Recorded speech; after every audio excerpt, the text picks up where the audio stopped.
You're one of the biggest movie stars in the world. You've made billions of dollars at the box office. Millions of fans scream your name wherever you go. You can have anything you want with just a snap of your fingers. But when you go home at night, you sit alone in a mansion, surrounded by silence. This is a reality of Tom Cruise at 63 years old, and the truth behind his smile might break your heart.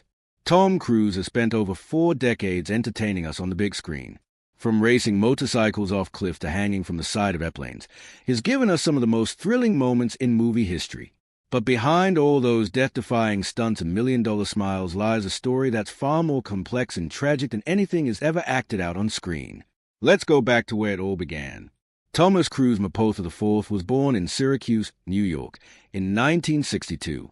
But his childhood wasn't filled with the glam and excitement we see in his movies today. Instead, it was marked by constant moving, family struggles, and a father who was often absent and sometimes abusive. Tom's father, Thomas Mapotha III, was an electrical engineer who couldn't seem to keep a job.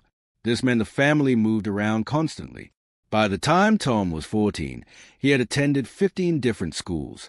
Can you imagine trying to make friends and fit in when you're always a new kid? Tom has described his childhood as feeling like he never belonged anywhere, always being on the outside looking in. But the moving wasn't the worst part. Tom's father had a temper, and when he drank, things got scary at home. Tom's mother, Mary Lee, tried her best to protect her children, but she was often powerless against her husband's rage. Tom has said that his father was a bully who used fear to control the family. The young boy learned early that home wasn't always a safe place. When Tom was 11, his parents finally divorced. You might think this would have been a relief, but it actually made things harder in some ways. His mother had to work multiple jobs just to keep food on the table. Tom, being the only boy, felt responsible for taking care of his 3 sisters and helping his mom however he could. School wasn't an escape either. Tom struggled with something that made learning incredibly difficult: dyslexia. In the 1970s, teachers didn't understand learning disabilities the way they do now. Tom was often made to feel stupid or lazy because he couldn't read like the other kids. He's talked about how embarrassing it was to be called on to read aloud in class, stumbling over words while other students laughed. This struggle with reading made Tom feel different and isolated. He started acting out, getting into trouble, and using humor to deflect attention from his academic struggles. But deep down, he was hurting. He felt like he wasn't smart enough, wasn't good enough, and would never amount to anything. Everything changed when Tom discovered acting in high school. For the first time in his life, he found something he was naturally good at. When he got up on stage, all the pain and insecurity seemed to melt away. He could become someone else, someone confident and powerful. It was like finding a superpower he never knew he had. But even this discovery came with its own tragedy. Just as Tom was finding his passion, his family faced another crisis. His father, who had been largely absent since the divorce, died when Tom was just starting to make it in Hollywood. Tom has said that he felt conflicted about his father's death, sad because he'd lost the chance to ever have a real relationship with him, but also relieved that the fear and tension were finally over. Tom threw himself into acting with an intensity that would become his trademark. He wasn't just pursuing a career. He was running from his past. Every role, every stunt, every performance was a way to prove that the scared, struggling kid from his childhood was gone forever. His breakthrough came with Risky Business in 1983. At just 21 years old, Tom became a household name almost overnight. The movie made him a star, but it also set a pattern that would define his entire career: the need to always be perfect, always be in control, and never show weakness. This need for control extended beyond his career into his personal life, and this is where some of the deepest tragedies began to unfold. Tom's first marriage was to actress Mimi Rogers in 1987. She was 6 years older than him and seemed to offer the stability and guidance he'd never had growing up. But the marriage was trouble from the start. Tom was becoming increasingly involved with the Church of Scientology, something that Mimi had introduced him to. What started as a curiosity became an obsession. Tom saw in Scientology the answers to all the questions that had plagued him since childhood. Why had he struggled so much? Why had his family been so broken? The church promised him that he could overcome anything, be anything, control everything. But this growing involvement with Scientology began to change Tom in ways that concerned those closest to him. Friends and family members have said that he became distant and secretive. His marriage to Mimi crumbled, ending in divorce after just 3 years. Tom has never spoken publicly about what went wrong, but those close to the situation have suggested that his devotion to Scientology created an unbridgeable gap between them. Then came what many consider the love story of the decade, Tom's relationship with Nicole Kidman. They met on the set of Days of Thunder in 1989, and the chemistry was instant and electric.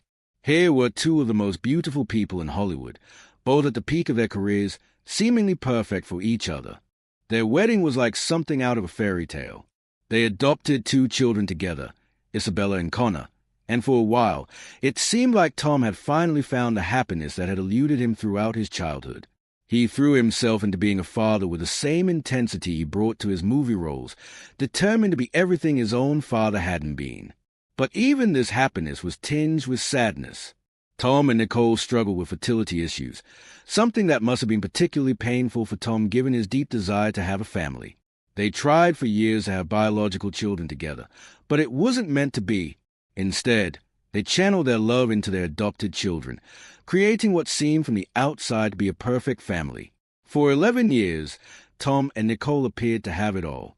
They were Hollywood royalty, starring in movies together, walking red carpets, and raising their children. But behind the scenes, cracks were beginning to show. The same need for control that had driven Tom's career success was beginning to suffocate his marriage. Tom's involvement with Scientology continued to deepen, and this created tension in their relationship. Nicole, while respectful of Tom's beliefs, never embraced Scientology the way he wanted her to. This difference in spiritual beliefs became a source of growing conflict between them. There were also rumors that Tom's desire for control extended to every aspect of their lives together. Sources close to the couple have suggested that he wanted to manage not just his own career but Nicole's as well. He reportedly had strong opinions about what role she should take and how she should present herself to the world.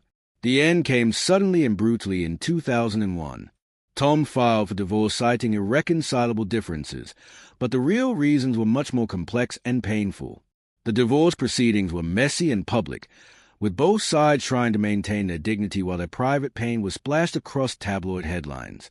What made this tragedy even deeper was what happened with their children.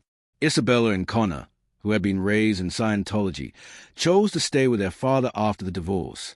This decision created a rift between them and Nicole that has never fully healed.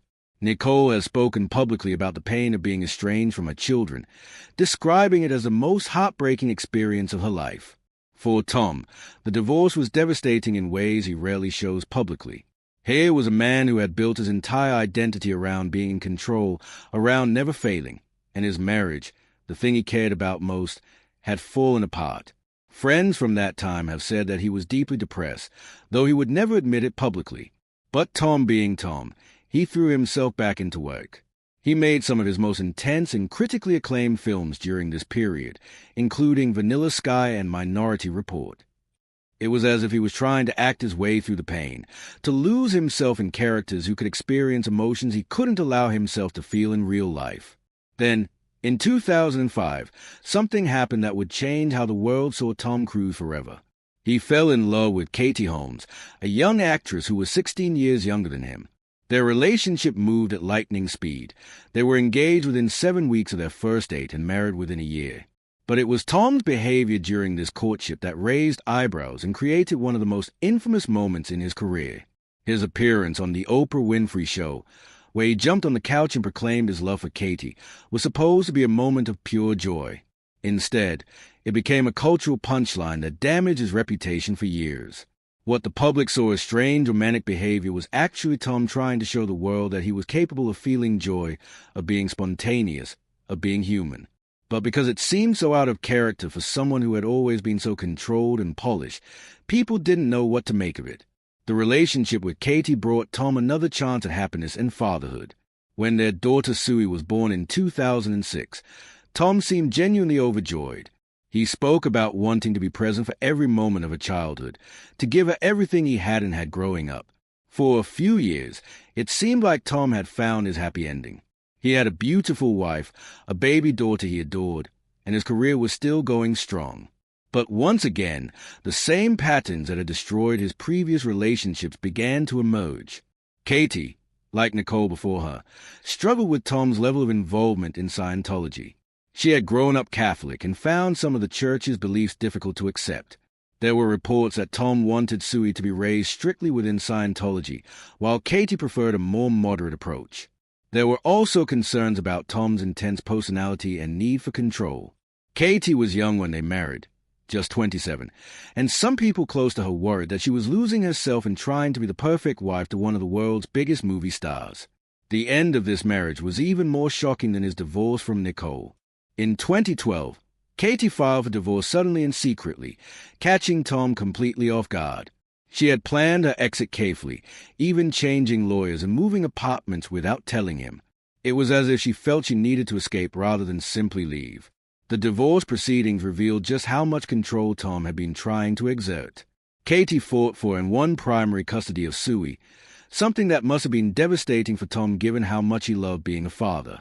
The custody arrangement also limited Tom's ability to expose Sui to Scientology without Katie's consent. Since the divorce, Tom's relationship with Sui has become one of the most painful aspects of his story. Reports suggest that he sees his youngest daughter very rarely, possibly due to the restrictions around Scientology involvement. Photos of them together are almost non-existent, and Sui has grown up largely without her famous father. This estrangement from Sui appears to be the source of Tom's deepest pain. He is a man who has always prided himself on being a devoted father, and the fact that he can't be the dad he wants to be to his youngest child is heartbreaking. Friends have said that he talks about her constantly and keeps pictures of her everywhere, but the gap between them seems to grow wider each year. Now, at 63, Tom finds himself in a position that would have been unimaginable to his younger self. He is one of the most successful actors in history, with a net worth estimated at over $600 million. He can still fill movie theaters around the world and command tens of millions of dollars per film. But when the cameras stop rolling and the crowds go home, he's often alone. His dedication to Scientology, which once promised to solve all his problems, has arguably created new ones.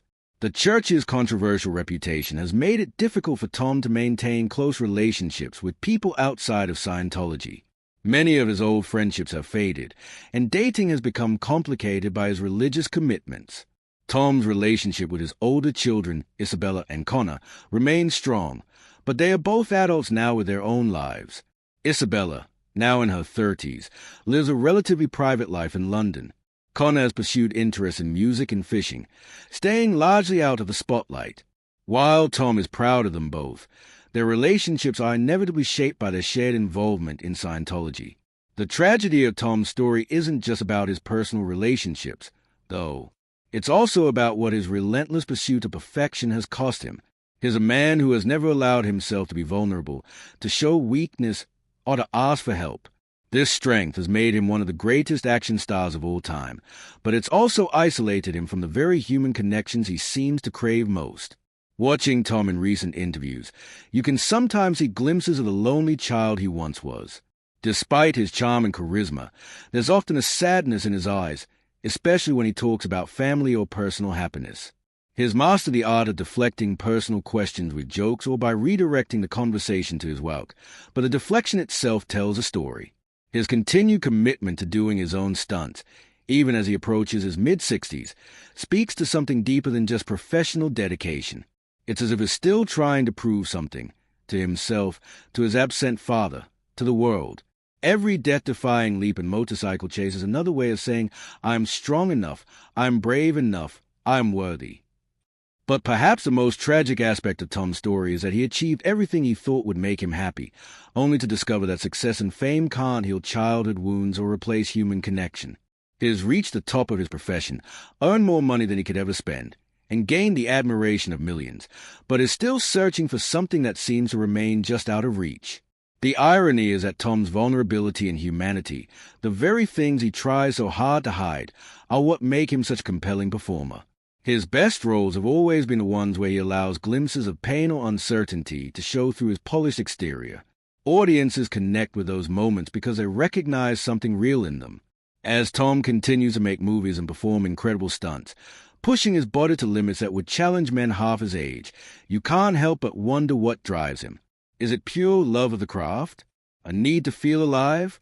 Or is it an attempt to outrun the sadness and loneliness that seem to shadow him? The man who once said that he's never met a person he couldn't help has struggled to help himself find the lasting happiness he's been seeking his entire life. He has given us countless hours of entertainment, created characters that have become part of our cultural landscape, and inspired other actors to push their own boundaries. But the price he's paid for that success has been enormous. Today, Tom Cruise remains one of the hardest-working actors in Hollywood, constantly developing new projects and planning the next impossible stunt. He speaks passionately about making movies and entertaining audiences, and his enthusiasm seems genuine. But you have to wonder if staying busy is also a way of avoiding the quiet moments when the loneliness becomes too loud to ignore. The tragedy of Tom Cruise isn't that he's unsuccessful or unloved by his fans. It's that a man who has spent his entire career bringing joy to others has struggled to find lasting joy for himself. It's that someone who has made a living connecting with audiences has found it so difficult to connect with the people closest to him. At 63, Tom has decades of life ahead of him, and there's still time for new chapters, new relationships, and maybe even reconciliation with the children he's lost touch with. But as we've seen throughout his life, the patterns that shape us in childhood can be incredibly difficult to break, even with all the success and resources in the world. Perhaps the most we can hope for Tom Cruise is that he eventually finds a way to be as kind to himself as he's been to his fans over the years. That he learns it's okay to be vulnerable, to need help, to be human. Because at the end of the day, beneath all the movie star glamour and death-defying stunts, he's still that little boy who just wanted to belong somewhere, to be loved, and to feel safe. The next time you watch a Tom Cruise movie, remember that behind every smile, every perfectly executed stunt, and every charismatic performance is a man who has been searching his entire life for the same thing we all want, genuine human connection and happiness. And maybe that's what makes a story not just tragic, but also deeply, profoundly human. If this look into the real Tom Cruise moved you or made you see him in a new light, please hit that like button and share this video with others who might find it meaningful. And don't forget to subscribe to our channel for more deep dives into the untold stories behind your favorite celebrities. Because sometimes understanding the person behind the fame helps us understand something important about ourselves too. Thanks for watching, and we'll see you in the next video.